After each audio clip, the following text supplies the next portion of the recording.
it like a dancer. So I'm just doing a quick little video. I keep saying it's gonna be quick in my other videos and it ends up being like 10 minutes. Anyway, I'm doing a short video, I hope, around the differences between mime, dance, and dance theater. So these are three very distinct styles, except that I use them all in my work interchangeably and sort of mix them all up together. But they are three different styles, and it's useful to know the differences. So, in short, mime and dance are very different from each other, and dance theater bridges the gap. So what I mean by that is that dance, or pure dance, dance studies, dance technique is concerned exclusively with movement. It is how is the movement, what is the shape of the movement, how is the body accomplishing the movement. That's what dance is concerned with. If dance tells a story, it can be fairly abstract. For example, in ballet, there are different movements that mean different things, like this obviously means no, which we understand sort of from a, this gesture, though it's highly stylized. This means dance, which kind of figure out, but if you know the ballet lexicon, you know this means fear, and like this doesn't, fear as in like this, we can kind of get it, but it's still a very, very stylized. So when dance tells a story, it is through the situations and it is through the sort of stylized gestures, right? When you think of ballet, there are a lot of contemporary choreographers like Merce Cunningham who didn't care about story at all. In fact, they said that dance should have nothing to do with story and it should just be about the movement itself, a sort of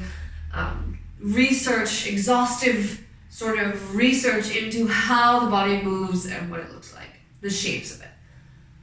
Mime or pantomime is really on the opposite side, where the movement is only in search of telling the story, right? So mimes, you think of the guy with the white face and miming being stuck in a box, right? Like, obviously there is a stylized element to mime, which is often, a little exaggerated. It's larger than life, but nonetheless, each movement is meant to say something, talking on the phone or pointing or no, obviously in mime would be this, which is a recognizable body language for no. So it's recognizable using the body to demonstrate clear and specific actions that can be understood by the audience to tell the story. Dance theater sits in the middle of these. Dance theater is more of symbolic movements that still have enough connection to our understanding of body language and sort of cultural cues, right? But it still is quite stylized. And it's usually dance theater, if you're thinking about Peter Bausch, for example, it's mixed with a lot of theatrical elements like sets, like even text. Dancers in Peter Bausch often speak as well, so there's a lot of theatricality around that help shape the movement and tell you what it is. So you're not going to see a lot of mime usually in dance theater in the sense of that sort of pantomime, showing, picking up a suitcase and walking, or opening the suitcase, or, folding clothes or something like this, right? This is really in the pantomime. But the dance theater sort of takes those ideas, like for example, you might take the idea of carrying something and use it as part of telling a story, where it's still showing an action, but it's stylized in the sense of how it's being carried out, so it can be a little more abstract. Again, dance theater uses a lot of other elements of theatrical elements as well, which kind of help tell the story and set the stage for it.